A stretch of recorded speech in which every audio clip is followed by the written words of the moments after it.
Maha mengetahui yang terbaik, Allah Maha bijaksana. Maka sepahit apapun bisa berubah jadi manis karena Allah. Itu yang dimaksud ya, surga dunia itu demikian ya. Banyak orang menganggap kebikin bahagia, bin sukses hanya dengan kekayaan, dengan jabatan, kekuasaan, dengan keterkenaan, sama sekali tidak menjamin ya. Ini yang dimaksud nasihat beliau. Orang itu kalau mengenal Allah terus pasti cinta, karena Allah itu selalu berbuat baik kepada hamba-Nya.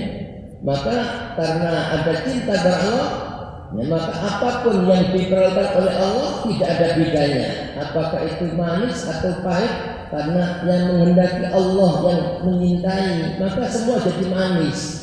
Karena yang menghendaki ini Allah yang sangat menyintai, Allah yang sangat menyayangi. Maksudnya uluwan kana umurwan.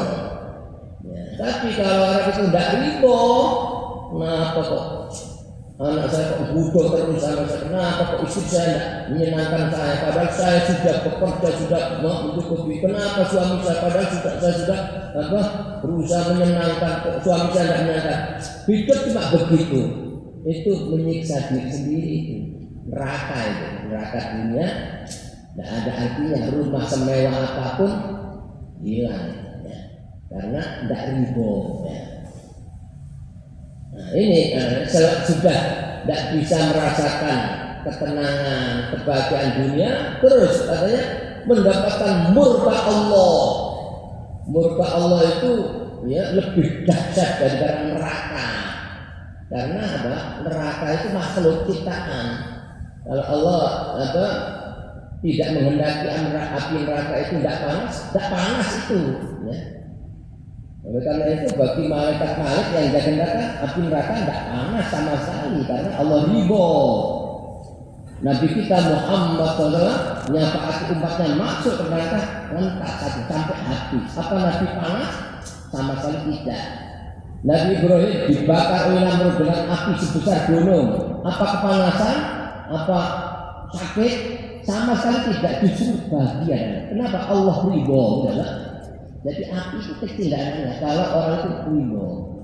Tapi murka Allah ini ya, lebih dahsyat daripada neraka, karena neraka itu makhluk ya, kalau tidak dibuat panas akan panas.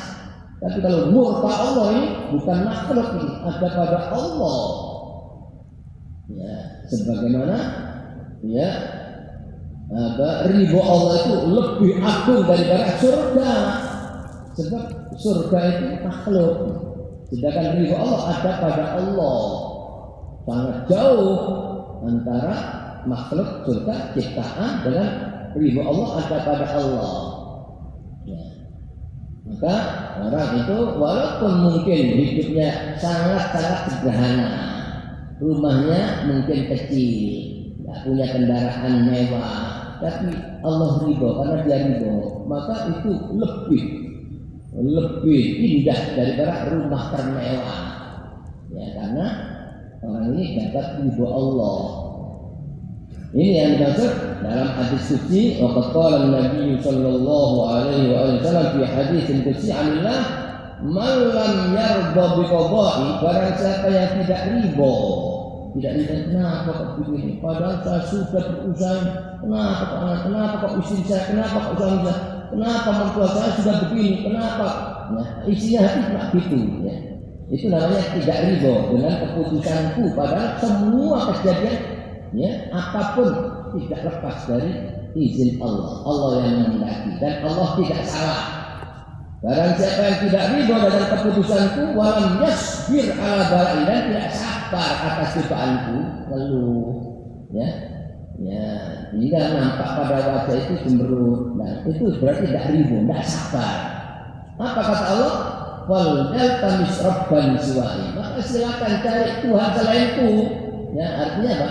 Jangan hidup di bumiku kamu, jangan makan rizkiku, jangan menghirup udaraku, jangan apa? Ya, makan, jangan minum dari rizkiku, air semua dari Allah. Bagaimana kalau orang ya, tidak mengakui ketuhanan Allah, disuruh mencari Tuhan, tidak bisa hidup kita ya setiap saat butuh Allah ya. Apa? menggerakkan jantung kita, menghendaki kita masih bisa bernapas, bisa melihat, bisa bergerak, bisa berdiri, itu Allah. Kita bisa makan, minum, bisa menerbitkan mata, itu Allah. Ya. Jadi kalau orang itu tidak ridho, ya silakan cari Tuhan selain Allah, ya tidak bisa hidup. Ya. Ini artinya Allah murka kalau orang itu tidak sabar, tidak ridho. Wa qala an-nabiy sallallahu alaihi wa alihi wa sahbihi wasallam, innallaha, sesungguhnya Allah idza ahabba qauman, apabila mengintai suatu kaum, ibtalahum, maka Allah menguji mereka. Ini harus kita ingat. Allah itu apabila mengintai suatu kaum justru diuji, tanda Allah cinta. Semakin banyak kita, semakin Allah cinta, semakin sayang.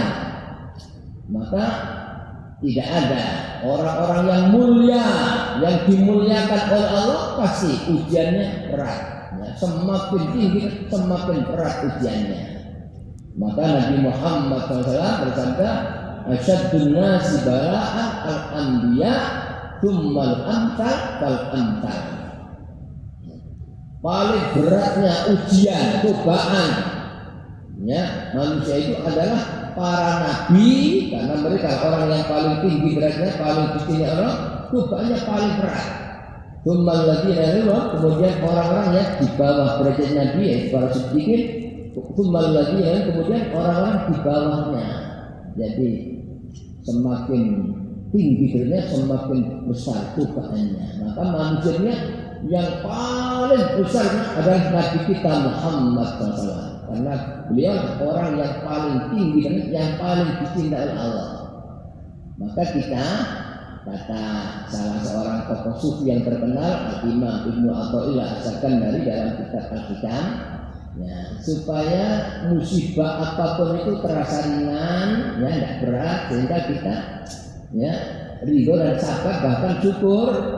Kita harus ingat dua. Satu, ingat bahwa yang ngasih cobaan apapun adalah Allah yang maha pengasih lagi penyayang. Allah maha bijaksana, Allah yang tidak punya sifat zalim, Allah yang pasti menghendaki apapun terbaik.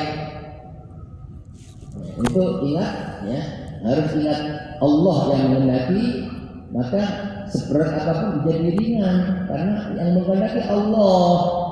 Ya, dan Allah justru cinta, kata Nabi. Orang ketika diuji justru Allah cinta.